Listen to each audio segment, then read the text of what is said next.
Assalamualaikum warahmatullahi wabarakatuh. Perkenalkan, nama saya Siti Mariatul Kiptiah.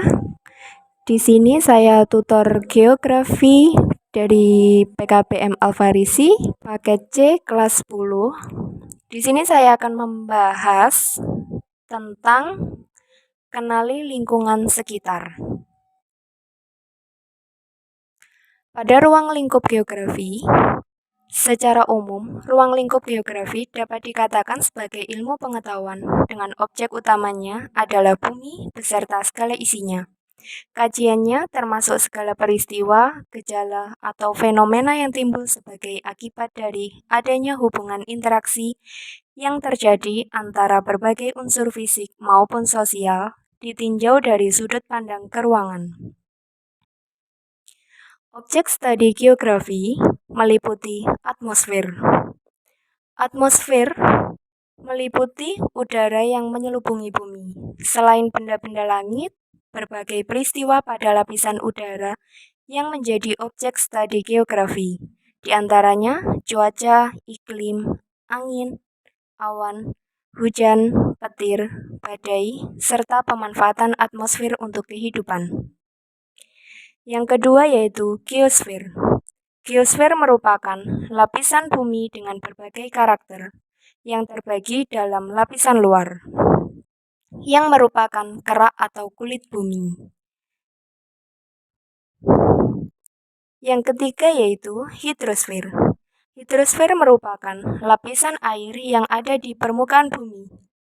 Air yang ada di bumi wujudnya berupa laut, sungai, danau, es, salju, air tanah, dan berbagai air yang ada di udara. Biosfer.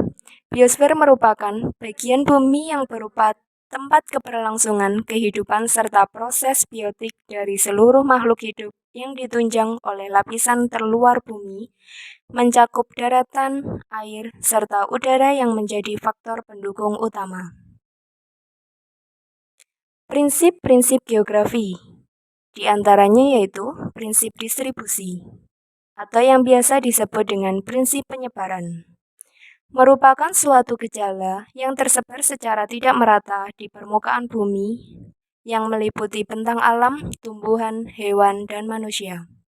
Yang kedua yaitu prinsip interrelasi atau sebab akibat, merupakan suatu hubungan saling terkait dalam ruang antara gejala yang satu dengan yang lainnya. Yang ketiga yaitu prinsip deskripsi atau penggambaran, merupakan penjelasan lebih jauh mengenai gejala-gejala yang dipelajari.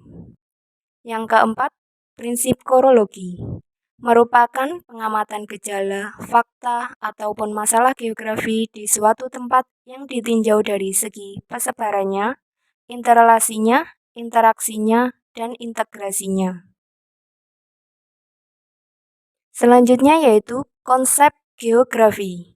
Konsep geografi dibagi beberapa bagian. Yang pertama yaitu penghargaan budayawi terhadap bumi. Manusia pada masa yang berbeda-beda dalam sejarah menangkap dan menafsir lingkungan alamnya berbeda-beda, menurut negerinya dan menurut pandangan hidupnya.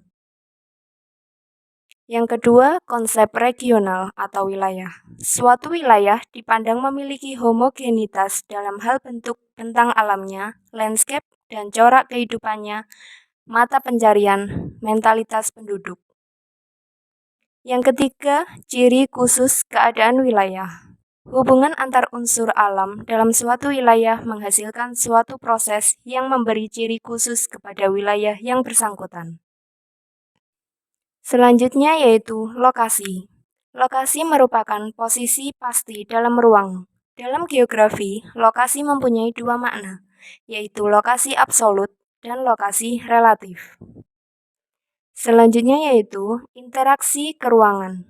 Kekhususan suatu wilayah dapat mendorong berbagai bentuk kerjasama dan saling tukar jasa dengan wilayah lain.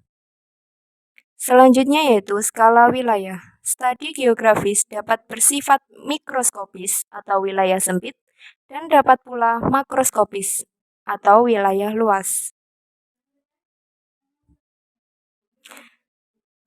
Yang selanjutnya yaitu konsep perubahan. Konsep perubahan dari suatu wilayah pada waktu tertentu hingga saat ini selalu menunjukkan hal yang berbeda. Contohnya yaitu perubahan iklim yang panjang jangkanya, tetapi perubahan cuaca dan musim terjadi dalam jangka waktu yang pendek.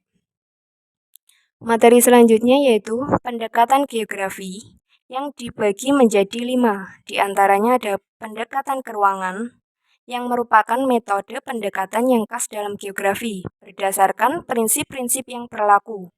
Yang kedua yaitu pendekatan regional, yang berarti mendekati suatu gejala atau suatu masalah regional. Yang ketiga yaitu pendekatan ekologi. Geografi dan ekologi adalah dua bidang ilmu yang berbeda satu sama lain. Yang keempat, pendekatan historis. Menurut Preston E. James, sejarah dan geografi merupakan ilmu yang saling terkait. Tempat dan waktu menyajikan kerangka kerja yang di dalamnya dapat dijelaskan, pranata manusia dan proses perubahan kebudayaan yang dapat ditelusuri. Yang terakhir yaitu pendekatan sistem. Sistem merupakan komponen yang terdiri dari berbagai subsistem, membentuk suatu rangkaian atau kesatuan yang tidak terpisah-pisahkan. Sekian dari pembahasan materi kali ini. Apabila ada pertanyaan bisa ditanyakan melalui komentar. Saya akhiri, kurang lebihnya saya mohon maaf. Wassalamualaikum warahmatullahi wabarakatuh.